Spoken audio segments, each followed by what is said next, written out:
Ísraels her gerði harðar árásir á Gazaborg í nótt og ætlar að ná þar völdum. Utanríkisráðherra segir til skoðunar að beita Ísraela refsiaðgerðum.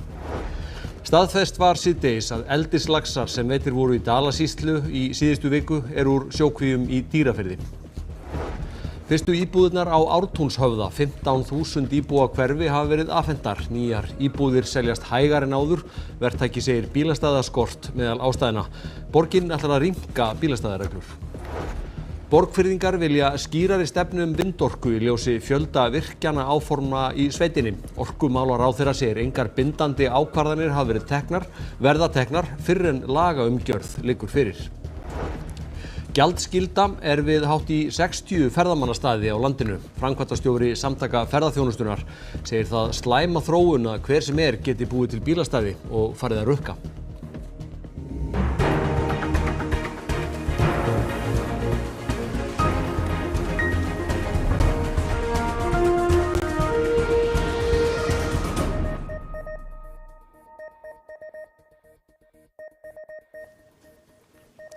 Gott kvöld. Ísraels her hunsar ákall alþjóðasamfélagsins og hefur ráðist inn í Gazaborg. Herinn ætlar að taka völdin þar og hrekja 1 milljón manna á brott. Í úthverfum Gazaborgar hefur fólk vaknað við sprengingar í vikunni. Ísraels her gerir árásir og tjöld þar sem fólk á flótta hefst við. Miklar annir eru á spítölum.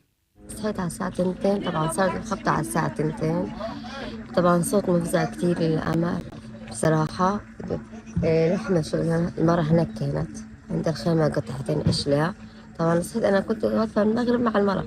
صدمة لإلي إنها صاحبتي صدمة لإلي لكنها نص سنة وهني ولادها إلها بنت صغيرة أكبر من بنتي ب5 سنة يعني 5 شهور طبعا راحت. 60.000 varaliðar Ísraelshers hafa verið kallaðir út og búist við því að þeir bætist í herlið í byrjun september.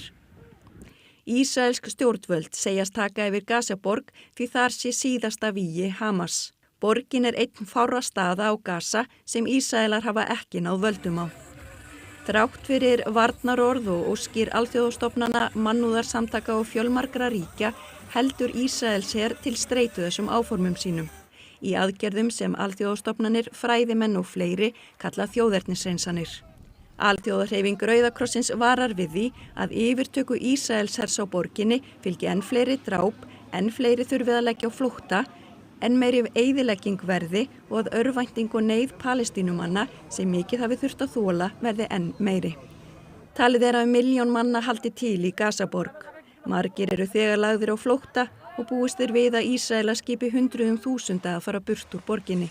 Fólk veit þó ekki hvert það á að fara, því engin staður á Gaza talinn öruggur. ضلنا هيك عايشين لا يمتى سنتين لنا سنتين الناس ماتت من الجوع يا عمي بكفي والله بكفي يابا قول له والله بكفي. Dagný, Gazaborg stærsta borgin á Gaza.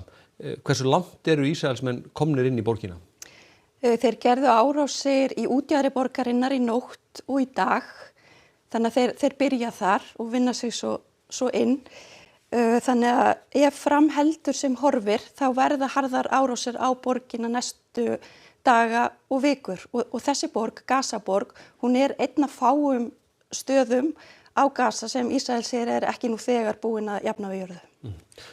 Svo birtust í dag upplýsingar grimmdarverk Ísraela. Já, breski fjölmiðillinn Guardian ásamt ísraelskum fjölmiðli og palestinskum komst yfir gagnagrunn frá Ísraels her og þar herinn búinn að skrá sem sagt alltaf fólk sem hann hefur drepið og samkvæmt upplýsingunum þar þá það 83% almennir borgarar sem þeir hafa drepið. Og þetta eitthvað kringum 60.000 manns í heldina sem hafa... Já, þetta það bil 62.000 manns svona sem staðfestaðir hafi drepið og af þeim eru 83% almennir borgarar. Og það ekki oft í seinni tíð sem hlutfall almennira borgara svona hátt. Það var í Rúanda var það 99,8%, í Mariupol 95% og í Srebrenica 92%. Hver hafa viðbrögð íslenskra stjórnvalda verið? Þau fordæma þessar árásir í dag eins og þau hafa reyndar gert áður og við ræddum við utanríkisráðherra síðdegis og við skulum heyra hennar viðbrögð. Og ég ásamt fleiri ríkjum strax fyrir 2 vikum þegar þessi áform urðu heyrin kunnuga þá fordæmdum við þau strax. Við vorum í hópi landa eins og Noregs, Írlands, Luxemborg, Spánar, Slóveníu og fleiri ríkjar sem að fordæmdum þessi áform þeirra harðlega og það er ekki hægt að láta þetta í rauninni viðgangast að mínum mati. Já, og utanríkisráðherra sagði að árásir Ísrael að þær fari gegn öllum leiðum til að tryggja frið bæði í Palestínu og í Ísrael til lengri tíma og hún leggur áherslu á það að það verði ekki grafið undan tilraunum til að koma á tveggja ríkja lausn þó svo að sé líklega langt í hana og við spurðum utanríkisráðherra líka að því hvort íslensk stjórnvöld hafi það til skoðunar að beita Ísrael einhvers konar refsiaðgerðum. Já, það meðal annars til skoðunar innan ráðuneytisins en við erum auðvitað líka að ræða við aðrar þjóðir, okkar samferðaþjóðir í þessum efnum. Ein og sér, það er alltaf mati á það hvað við ein og sér getum gert en saman erum við í þessu sem öðrum málum mun sterkari en já, við erum að skoða ákveðin atriði sem að við getum farið í, sem að það eru aðgerðir gegn einstakar ráðherrum eins og aðra þjóðir hafa farið í eða ýmis önnur atriði. 3 laxar sem veiddir voru í Haukadalsá í Dölum í síðustu viku reyndust vera eldislaxar. Staðfest í dag að þeir komu úr Dýrafirði. Lokagreining laxanna fór fram hjá MAST en 8 af löxunum 11 sem hafa verið greindir reyndust villtir. Stofnunin hefur upplýsingar úr eldislöxum sem hún getur borið saman við meinta eldislaxa og þannig rakið uppruna þeirra. MAST tilkynnti í síðustu viku að gat hefði komið í ljós á sjókví Arctic Fish við Eyrarhlíð í Dýrafirði. Þetta eru fyrstu eldislaxarnir sem greindir eru. Fleiri bíða greiningar og veitust þeir í ám í Húnavatnssýslu. Veiðifélög víða land ásamt Fiskistofu og köfurum hafa gripið til aðgerða eftir að fréttir bárust af eldislöxunum. Þórdís Arnljótsdóttir stödd við Elliðaár í Reykjavík. Er þetta reiðarslag fyrir veiðifélög og fiskeldisfyrirtæki? Já, alveg örugglega.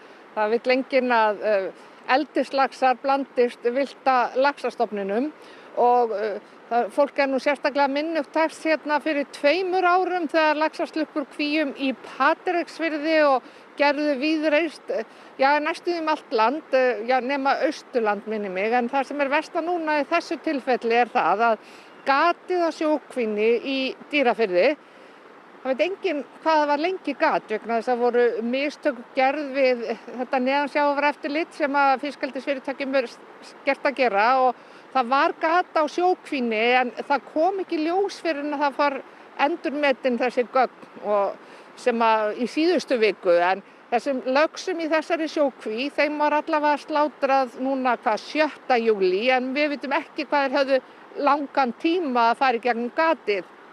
En sá sem að veit þessa fyrstu eldislaxa í Haukadalsá, hann búinn að stunda laxa rannsóknir lengi og áhrif sjókvíeldis á laxa. Þegar þú veitir þá í Haukadalsá í síðustu viku þessa laxa, þá náttúrulega sástu strax hvaðan ef að þetta voru eldislaxar, en þetta með Dýrafjörð kom ekki óvart. Nei, það kom ekki óvart. Erðir þessara 3 laxa úr rannsókninni sýna að þeir eru allir runnir úr Dýrafirði og þær niðurstöður eina sér öskra á það að við fáum fram upplýsingar hve stór þessi slysaslepping var. Það að segja hve margir strókulaxa fóru úr sjókvinni eða sjókvíunum. Ég verð nú að segja eins og að þó að það sé búið að staðfesta að þetta sé úr Dýrafirði þá ekki alveg búið að ég allavega ekki komið með það að þetta sé nákvæmlega úr þessari kví.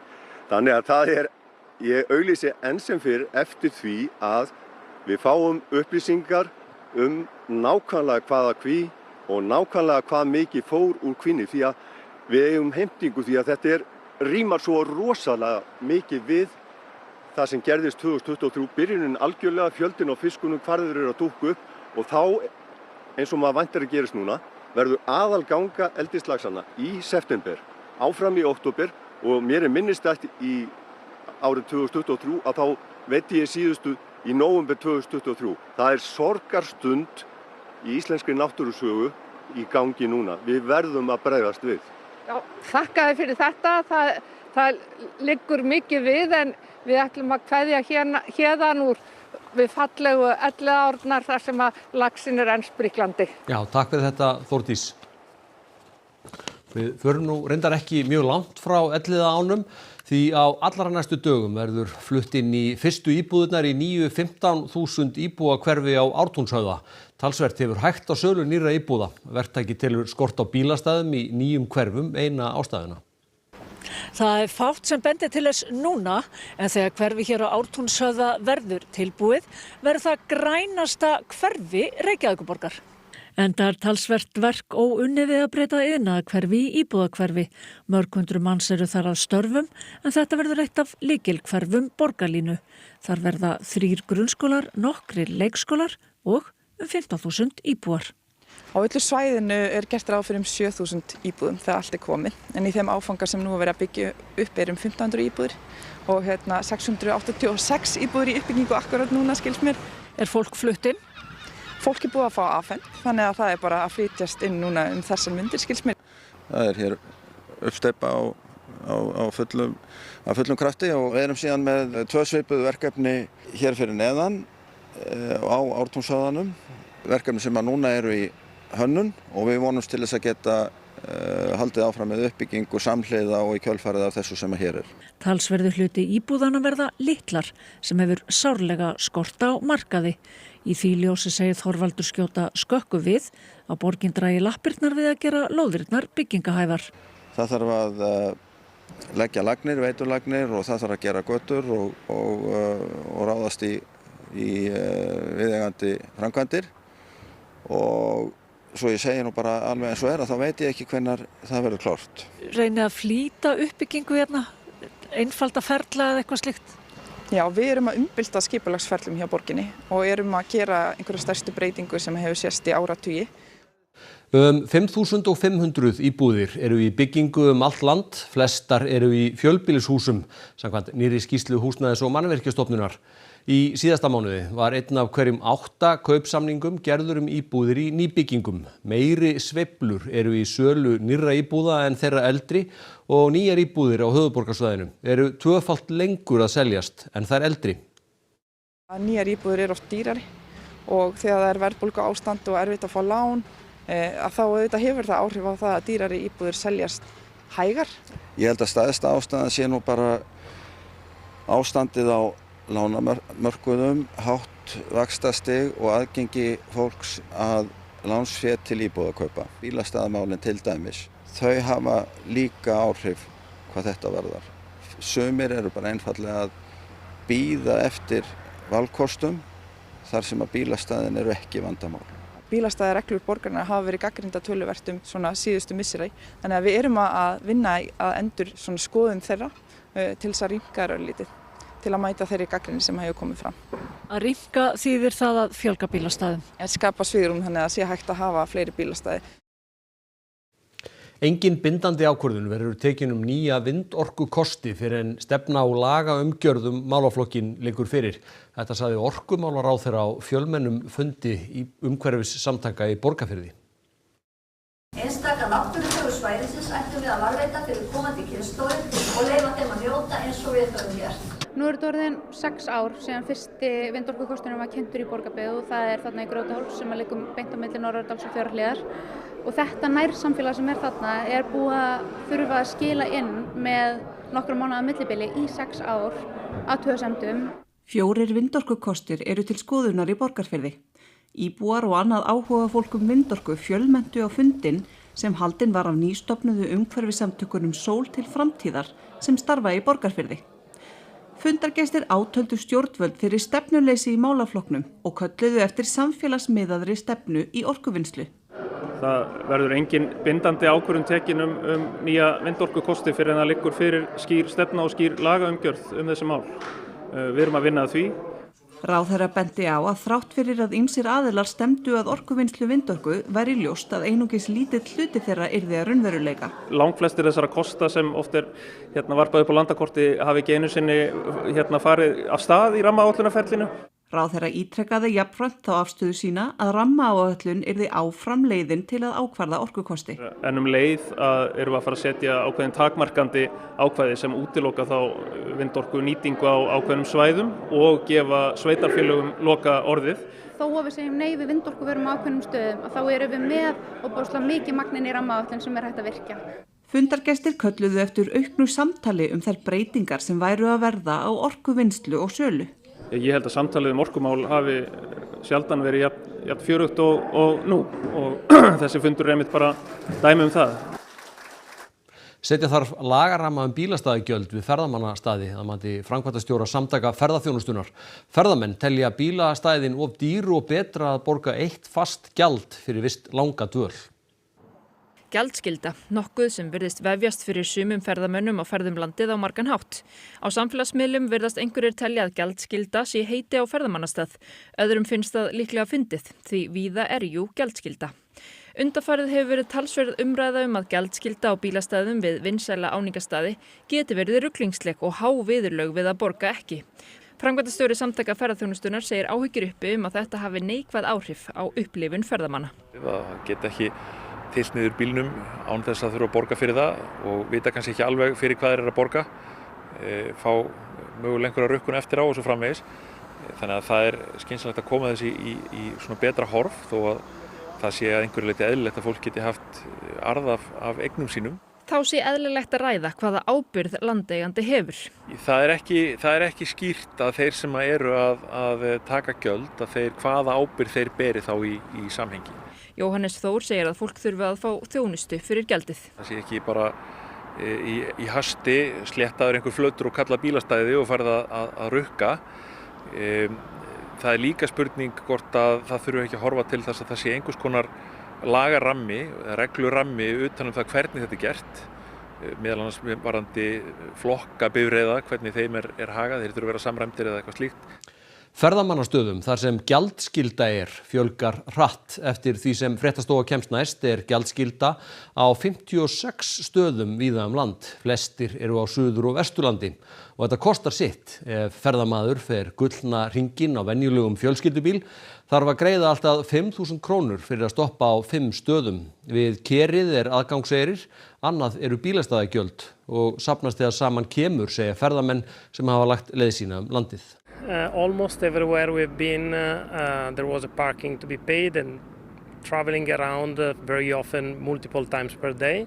So definitely really expensive. Sometimes it's quite a lot, but when there's a toilet and good ways, it's okay. We did start to consider how many places are we parking, and we wondered where places had multiple lots. Can you move the car to the other lot? And will that be okay? Will that be under the same fee? So that was a bit confusing. I just had an experience where I didn't get the machine to work. I wouldn't take my credit card, it froze.